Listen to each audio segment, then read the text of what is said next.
A warm welcome to another episode of Beyond the Battlefield, a podcast about CIMIC and everything that is connected to it. I'm Sonia, your host, and today we will have a special episode because we will switch our location from The Hague, where the CIMIC Center of Excellence is located, to Mons in Belgium, where SHAPE is located, to have a conversation about the topic of what if CIMIC does not exist. We're here at SHAPE, the Supreme Headquarters Allied Power Europe, and I have the honor to talk to the ACOS J9, the Assistant Chief of Staff for the CIMIC branch, General Lobel. Welcome, and thank you for your time being here in the podcast.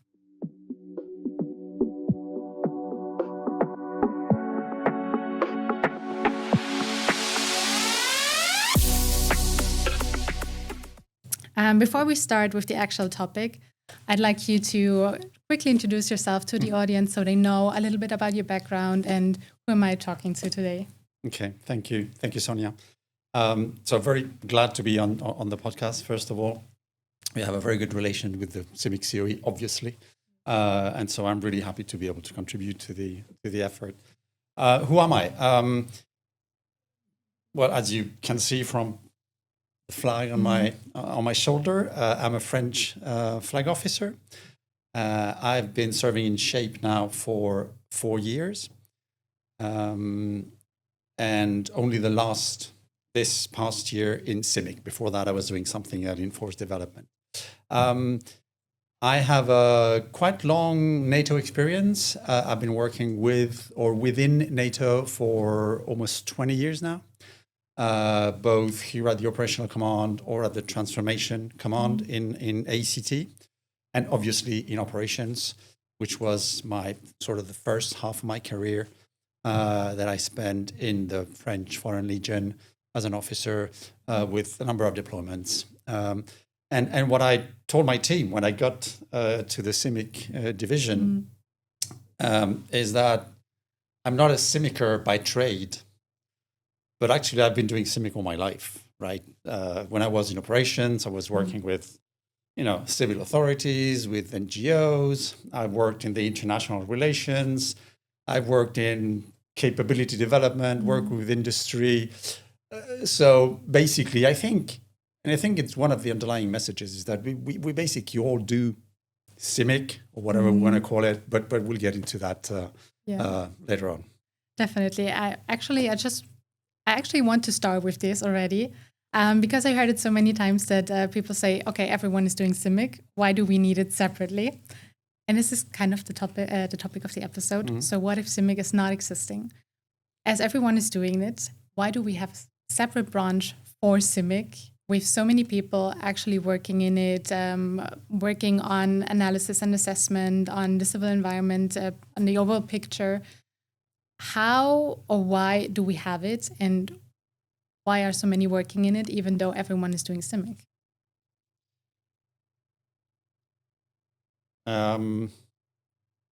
Right, so there's going to be quite a long answer.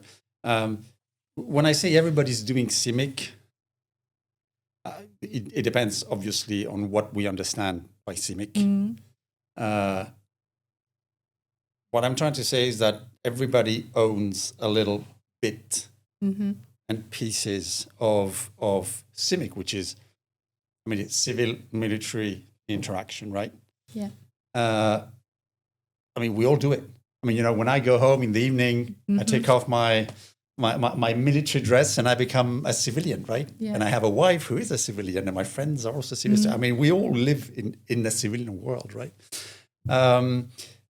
But I think to explain it, maybe we have to take a look at the context, because I think it's an important part of the evolution of that civ-mil interrelationship, or what we call in MDO the synchronization with non-military actors.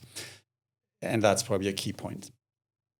In terms of context, I think, CIMIC, talking to the civilian side, I don't want to say it's always existed, but it has. But if you go back to Second World War, you had already special units working on interacting with occupied territory, freed territories, to set up administration, civil administrations, etc. That sort of went down a little bit when we got into the Cold War.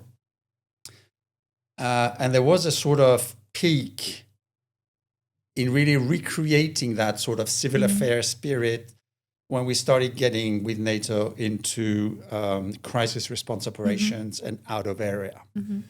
Where then we realized that actually we were going to fight or operate in another country, a different environment with very different actors. And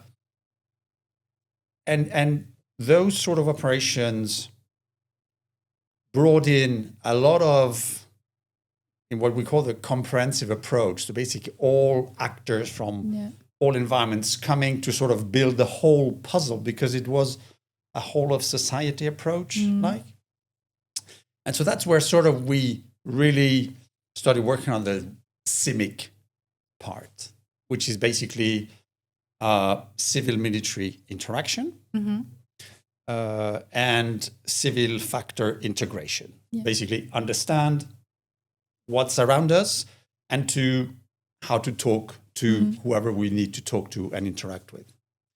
But that was quite very focused. It was limited to a country usually, or the neighboring countries, to some specific communities. And it was more in a sort of support to the population and then to gain the hearts and minds, right? To convince the people that we were doing the right thing and so on. And probably the fundamental difference with the situation in which we are now is that we've moved from that out-of-area operation to a collective defense scenario. Not only a collective defense scenario, but a collective defense scenario in Europe. What does that mean? I mean, it makes a massive difference, because basically the people we're going to be interacting with are no longer going to be Afghans or, people from Kosovo, or no, it's going to be, your country, my country, our national, our families almost, right?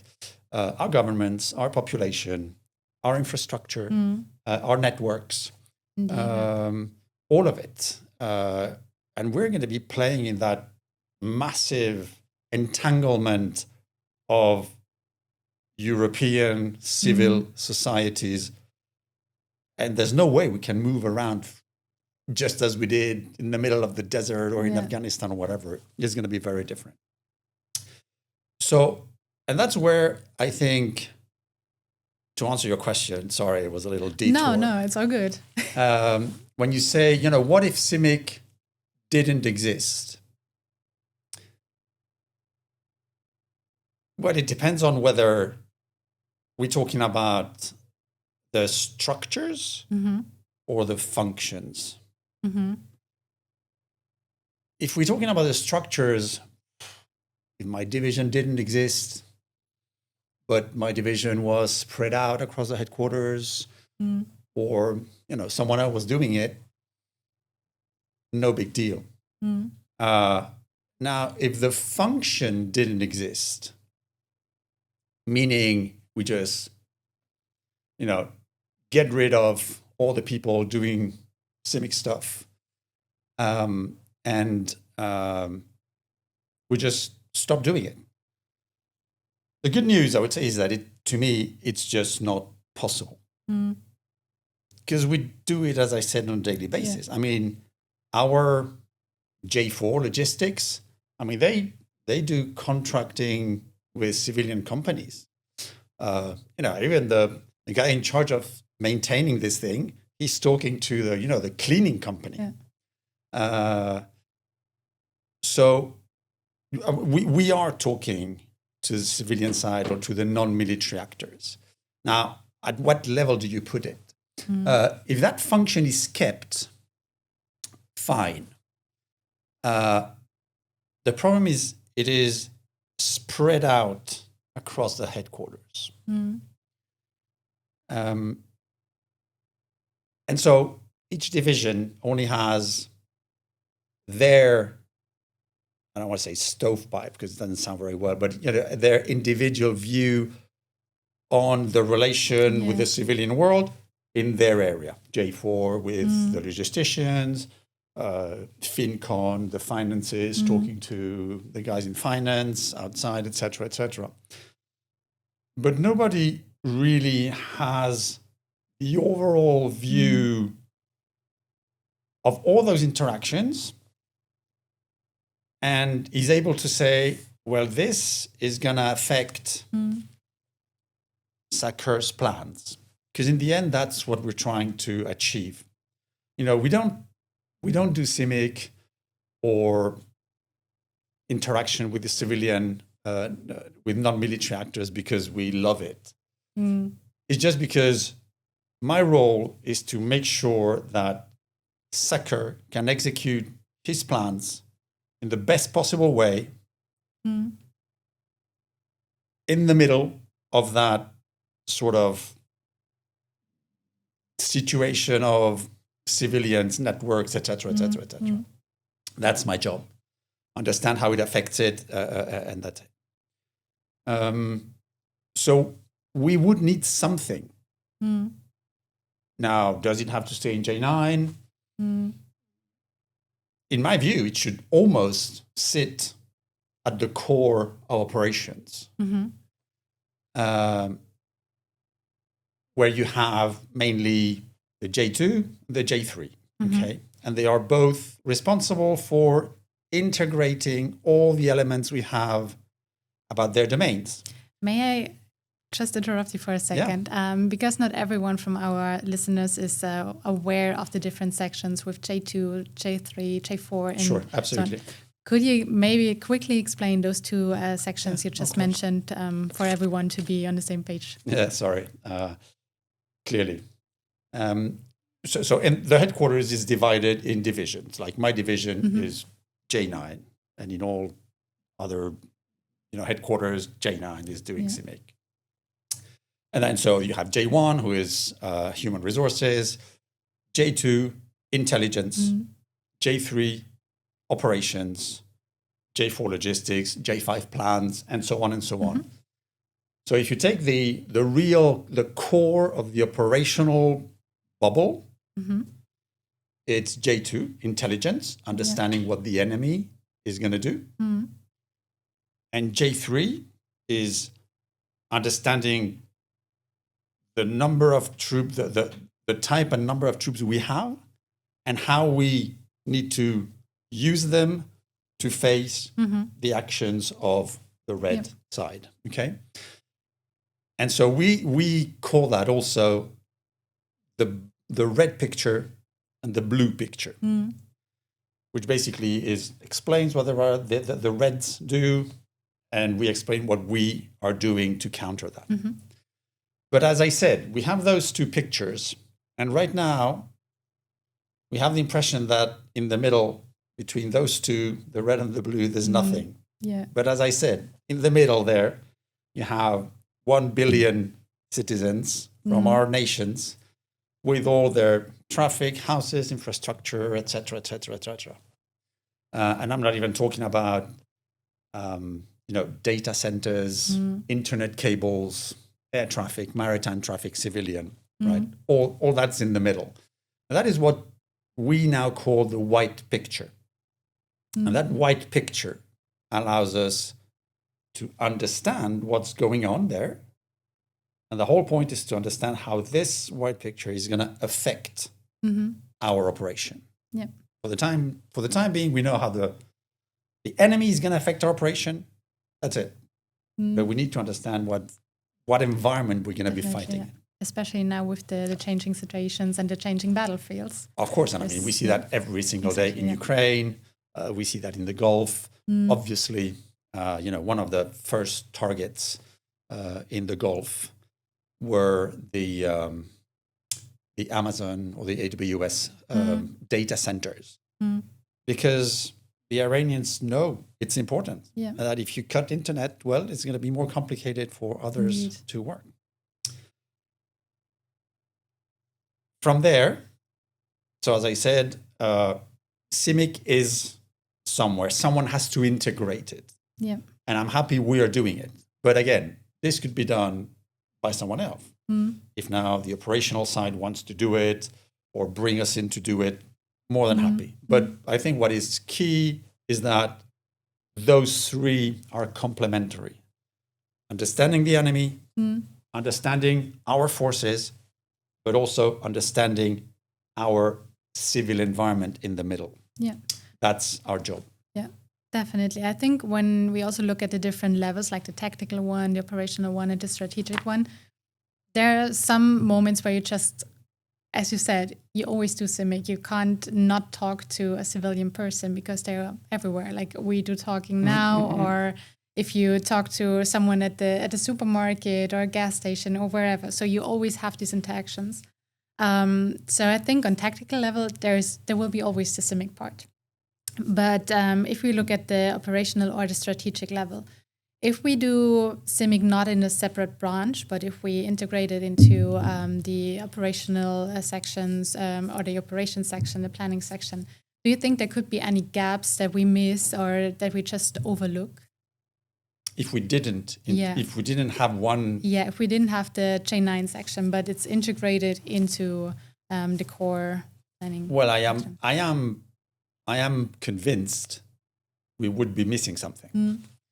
And maybe I have to go back to sort of the driver of our current operations as NATO operations as they have evolved, which is called, you probably have heard of the multi-domain operations, okay? So it's basically the concept by which we fight our wars.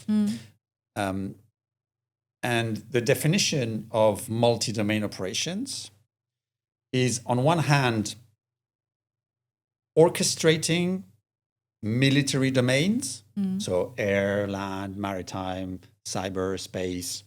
These are the two new ones, right? Yeah. It's orchestrating that to deliver effects.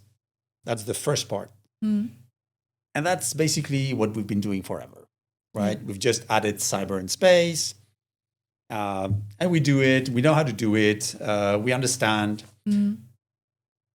But what we haven't been really good at is the second part of it, which is the synchronization with non-military actors. Okay, orchestration of military effects, synchronization with non-military actors. Yeah. And that's exactly our job. Because if not, you're not doing multi-domain operations. You're doing joint operations, joint plus maybe. Yeah. And this is true because basically we are today the military, well, not only today, but we are extremely dependent on non-military actors, civilian actors, commercial actors, public, private. I mean, internet companies, power grids, transport, whatever. Because we don't have that.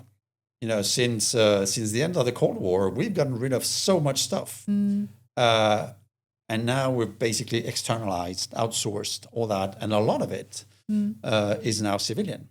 Yeah. So if we want to do real MDO, we need to be able to do that integration of non-military actors, synchronization. And that's the job. What if we don't do it? We will lose. It's as easy as that. Yeah. I mean, it's like if you said, from now on, I'm not going to use my car, my power, my computer, money, or whatever. Okay, well, you sort of disappear. I mean, you're irrelevant. You can't do much, right? Yeah, true. Well, imagine if we are not able to understand where we're fighting. And I always take the example of, moving forward with our operation, transporting and sending people, forces, trucks, tanks everywhere to the front line. But if we don't know that there's, 2 million refugees going the other way is going to be complicated, and we all remember, I mean, as a Frenchman, what happened at the beginning of Second World War was exactly that. And France collapsed and the roads were just filled with refugees and nobody could move. Yeah. So we would definitely lose a lot if we weren't able to integrate that. Now, again, do I have to do it? Does someone else have to do it? As long as it is integrated, right? What we really need to avoid is to have stovepipes. There must be some level of cross-functional understanding of it. Yeah. Just to go back to my initial point, just as the J2 and the J3 do, they are fed by all the subordinate commands, all the rest of the headquarters, so that the commander here has the best understanding of the situation, be it enemy, be it our situation. We need to have the same thing in the middle for the environment. Yeah. What you just said with if we don't have CIMIC or if we don't interact with the civilian part, it reminded me a lot about the episode we had last time about resilience, because it also comes back to this when we don't know what's there, especially now with the changing environment and also the threat that we face on allied territory because of hybrid threats or also across the border. I think it's important to know what is actually going on in the country itself. And if we don't interact with the right people, like the government or the civilian sector, private sector, then we also don't know what is there. How can we prepare? How are they prepared? And how to interact with each other. So I think it's, as you said, if we don't do it, we lose. No, you're absolutely right. And again, I think when we were conducting our out-of-area operations, we were often in some sort of failed states or which were not really functioning. And if we go into a collective defense scenario in Europe, our governance will probably not be working as well as in peacetime, but they will be there. Yep. Right? And the infrastructure will be there and everything will be there. It will be disrupted. And look at Ukraine. The government is still in Kyiv. There's trains running, there's roads running, there's power grids. So they're being bombed every single day, but they're still there. Yeah. And that's where the resilience comes in, absolutely. And it's key. Because in the end, and it's probably one of the lessons that we learn at every big war, is that, the military is not going to win the war alone. It's just not possible. Yeah. If there's not the support of the society, of the country, of the industry, of the people, there's not much we can do. It was already the case in our out-of-area operations. In the end, what you need is a political solution. Even if you win the war militarily speaking, you will have to have a political solution, economical, financial, etc. Yeah. So we can't do it by ourselves. Yeah, I think it also already starts as well with actually getting the people to the military, because you also have to do some CIMIC and some interaction there to convince people to invest as well in the military. Especially now we have the debate in Germany with the conscription again. And I think it's also part of CIMIC, or at least the civil-military interaction, to also convince people or to show that there's more than just the fighting, or that there is this connection needed. So for me, this is also kind of, a little bit of CIMIC in there. But of course, CIMIC is also... Well, it's interesting. I think that's sort of the example that demonstrates that we all do CIMIC. I don't think in Germany, or at least not in France, we don't have CIMIC units doing recruitment or presenting in schools. That's any unit. Yeah. Be it land, Navy, whatever. infantry, cavalry, whoever's available, or whoever wants to recruit, conducts that campaign. And that's where I think that's more the link between the nation and its military, which is more politically directed, I think, because it's really a national effort. I see CIMIC really more in crisis or in preparation of crisis, because we're really there to support the execution of the plans. That's our job. That's the only thing we do, right? We prepare to it. We help build the plans by explaining how the environment will look like. Then we help conducting the plans and the operations by adjusting the situation, explaining where we are, updating it regularly, advising, and when possible, predicting what we might be facing, right? And that's where we need a lot of data to be able to sort of come up with patterns of the population, of transportation, of industry or whatever, to be able to tell the boss at some point, okay, we're pushing, we're moving forward. Now, we have no power in that area. We have no water there. There's no more traffic in that area. There's no ships going through that strait. What's happening right now? So this is going to affect the population. And this in turn is going to affect our operations, because if the population in 3 weeks starts to move south and we're going north, it's going to be complex. So that's the whole thing. Is really how all those things fit and connect. Yeah, definitely. Now, also when I go back to the national level, I know that CIMIC, or what we call domestic CIMIC, is also a topic that sparks quite a lot of discussions around the different nations. I also know that there are different concepts. Some take CIMIC, for example, in Germany, it's ZMZ, Civil Military Cooperation. They take it very seriously. Also, in the Netherlands, they adapt and they build it more on a national level, as far as I know. But I also know that a lot of nations also treat CIMIC as they are somewhere integrated, of course, military helps in crises and stuff, but there's not really a CIMIC battalion on national level. Do you think that these nations miss something, or if there's something happening, that the picture of the civil environment maybe lacks some important information, or is it also another part just taking over and gathering the information that is needed?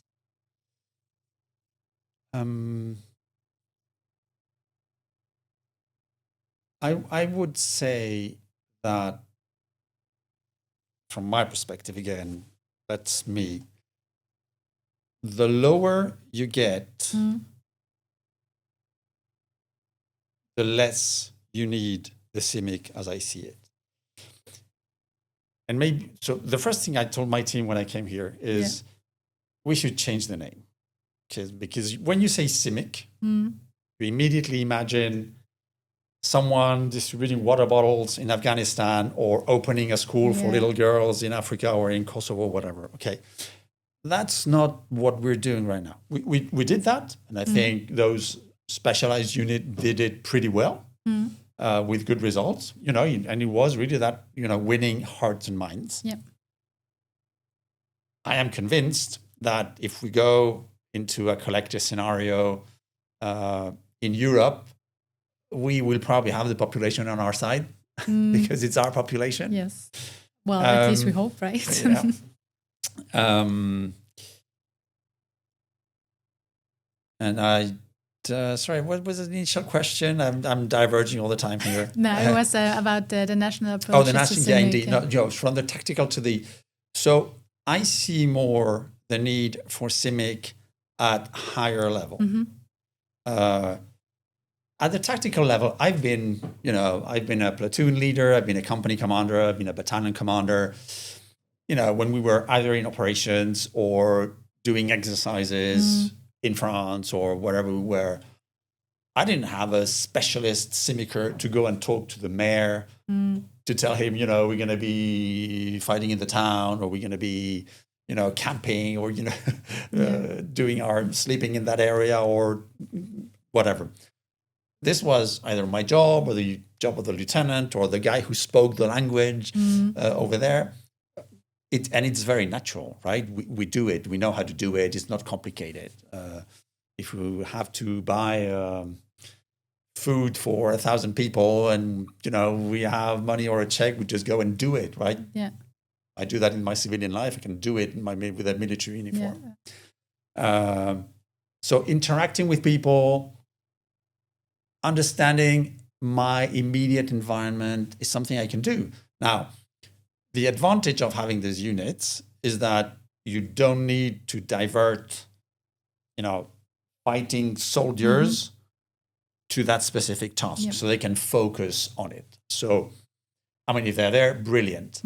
But we could do without them. Yeah. That's, I've always done without CIMIC until I was a colonel, right? Now, if in a collective defense scenario, the idea is to have a very clear understanding, analysis of impact, to include it in the plans, to include it in operations, to predict what's going to happen. You need analysts who understand the civil environment. Again, whether you call it CIMIC or something else, right? We could call it, going back to MDO, we could call it, synchronization with non-military actors. It's a little longer. We would come up with an acronym. NATO is very good at coming up with acronyms. But that's, and I think that really adds a huge amount of value because, as I said, it feeds the plans when we build the plans. It feeds the operations when we are conducting the operation. It helps predict what's going to happen in that environment as we move into the operation. And then it goes back to the plans and it helps update the plans, and that you have the whole loop. Yeah. And that's what allows to do multi-domain operations because you are understanding that environment, linking with that environment to produce those results. And one key element we haven't spoken about, obviously, is that nations have their own, most nations have their own civil plans. Okay? Every nation has their military plan to defend their country, and those national military plans are aligned with our NATO plan. But now the effort, and where we J9 are working, is to make sure that the civil plans in times of collective defense are aligned with the national military plans and then aligned with the NATO plans. Because we all need to pull in the same direction. Yep. Okay. So it's very important that, one, every nation develops that plan. And there's, different levels of development, whether usually the closest you are to the eastern border of Europe, and the more those plans are in development, many nations have plans for floodings, terrorist attacks, wildfires, whatever. Yeah. Okay. But now what they need to understand, and nations are getting it, and they are doing it, and they've approved to do it at the Washington summit. They all have agreed that they need to have a civil plan to face a collective defense scenario, and that civil plan needs to support SACEUR's operations. Yeah. Because in wartime, that SACEUR is going to be the one fighting that war on their territory. focusing now or zooming in on something you mentioned as well, that with the CIMIC branch, there's more time to actually focus on preparing the civil picture, doing the analysis and contributing to the plan and having this whole loop of the planning process. If CIMIC would not be there and all these tasks would be divided again in the other branches, do you think there will be some ethical consequences because we forget to really have a look, or not forget, but maybe we can't focus that much on human security, on what there is on gender perspectives and other cross-cultural topics? Or would this be somewhere integrated on the same level, or would we lack some knowledge and gaps there?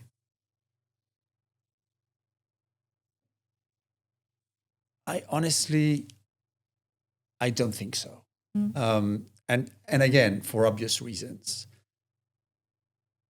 When we went to Afghanistan,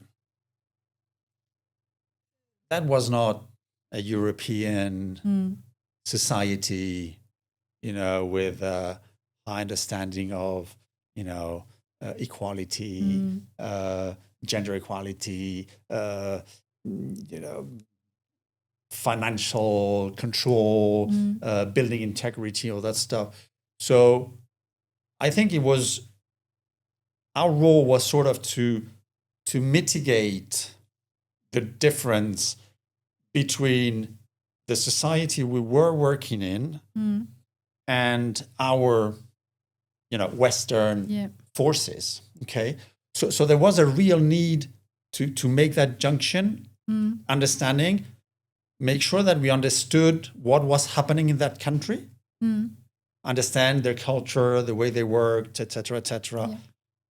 Even if some things could shock us, just as some of what we do could shock them, but it was sort of that translation in the middle. Okay, I think it's very different in Europe because we are all more or less the same. Okay, the slight differences, but all our officers, all our NCOs, all our military, throughout our careers, at every single course we do, we have something on law of armed conflict, the gender perspective, the building integrity. I mean, it's because it's ingrained in our civilization or our cultures. Yeah, it's part of us, right? So I would totally trust my officer. When he goes to an operation, I don't think I need to remind him every day, do not kill unarmed people, do not torture people, do not rape women, do not kill children. Yeah. I mean, it's obvious, right?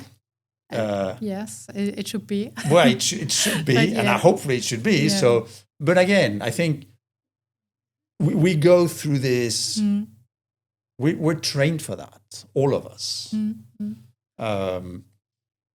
So as long as we have that training, as long as people are aware, obviously, and then you have the whole chain of command is there to check it. Yeah. And every time we see something, I remember at the beginning of Ukraine where we got some horrible images of what was happening there. I mean, everybody in Europe was shocked. Obviously, because to us it's so not natural, right? Yeah. So I wouldn't be too concerned about that. I would be more concerned of, losing the fight because I haven't understood the environment I'm fighting in, rather than worrying about whether my soldiers are going to be killing children at in every street. Yeah, that's understandable. Okay, so we have the differentiation between the war or the crisis going on Allied territory and how we did it back then in Mali, Afghanistan, and so on. if we would still have a lot of those stabilization operations, would you think CIMIC, if it wouldn't have existed till now, it would be necessary to implement it? If we went back to the stabilization operations, yeah. I guess so. Yeah, I think, I mean, CIMIC did a lot of excellent work in those operations because it's exactly what we needed at that time. Yeah. Because again, it was a lot of winning hearts and minds, explaining, convincing, and making sure also, because that was really the business of CIMIC in the end, was to make sure that the population was not against us, but with us, because we knew that the key for the solution was the population. Yeah. And that was perfect. And we needed, those people who understood very well the country, the culture, the structures, the government in place, the et cetera, and who were able to interact with them, if only for translation and language purposes, right? We needed translators because we didn't speak the language. So obviously it's very important. So we would probably, we would do it. But and now, if suddenly everything stops and we go back to the past, with the experience we've gained in collective defense, it would probably be easier to shift back to out of area and doing some CIMIC than the other way around, which is what's happening today. Yeah, is we're really getting into a completely different approach of CIMIC. And that is why I think CIMIC is probably not the right term right now to depict what we're doing. It's really more synchronizing with non-military actors, which is key. I know there are also a lot of discussions going on about the name of CIMIC, if it's still CIMIC nowadays or not. Well, I'm glad to hear it. Well, at least in my little bubble. And what CIMIC is actually doing now with all these changes. So as we had CIMIC from the past now translating into the future or in, the present days, I think CIMIC, how we did it in the past, is not something that we would invent now if it would have been there before. But I guess something similar to CIMIC or CIMIC 2.0 or something would be still needed in nowadays environment. Right? In nowadays environment? Yeah, there's still something like CIMIC synchronization or something needed. Right? I mean, definitely, but it's really a different. Yes. I really think we're not talking about the same thing. What we did in out-of-area operations is not at all what we will be doing in a collective defense scenario. That's what I mean. Sorry. I'm also on this page. So I'm more like asking if there's if we do or if we wouldn't have CIMIC now in the present. Like my question before as well, but guided to the past. Now it's the present. Is there still something needed that is kind of CIMIC or synchronization? I think we would not go back to how it was before because we kind of reinventing CIMIC now, or at least try to integrate it now. But there would still be CIMIC or synchronization needed in the present or the future as well. Completely, as long as we understand what we mean by this. Yeah. If again, whatever structure, whatever we call it, whatever we want, as long as we're able to understand the environment we're going to be fighting in from a civilian point of view, bring that into the plan, adjust it as we move into operations, and if we're able to predict what's going to come next and then just close that loop, then we will be synchronizing with non-military actors, which is the second part of multi-domain operations. We would be doing real multi-domain operations. We get rid of that piece, we'll only be doing joint plus operations. Yeah. Okay. So we are aligned. CIMIC or synchronization or whatever we will call it in the future has to be there in order to really get forward with our planning to integrate all of it and to have a successful mission. More than ever. Perfect. So having this little sum, I ask you now for your 3 or 4 or 5 or whatever key takeaways that you would give the listeners at hand. I'm going to repeat myself probably. Number 1 is you cannot ignore it. If you fight in Europe, you cannot ignore the civil environment. It's going to, because if not, you won't be able to do anything with your military. You won't be able to transport it. You won't be able to feed it. You won't be able to power it. You won't be able to. Anyway, that's the first thing. Second, it is a fundamental operational function. Again, red picture, blue picture. If we're missing the middle, we're going to fail because we will not know where we are, what to do, and how to do it with that massive amount of stuff and people in the middle.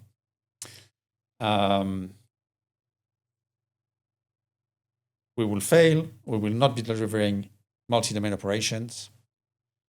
And in the end, it's just common sense. It's common sense. Again, who does it? Well, we now have, a structure that allows us to do it. Structure that is not big enough because it was tailored to the previous operational environment. So we have to grow that capacity if we are serious about fighting in the middle of our societies, we need to have the right capabilities and resources. In J9, in Ops, I don't know, wherever is best. But that's something we need, absolutely. Okay, and as our time is running out, I have one final question. As our podcast is called Beyond the Battlefield, I wonder what beyond the battlefield or going beyond the battlefield would mean to you. Going beyond the battlefield? Well, there's probably a role for CIMIC beyond the battlefield. And we're already talking about it with Ukraine when it comes to reconstruction.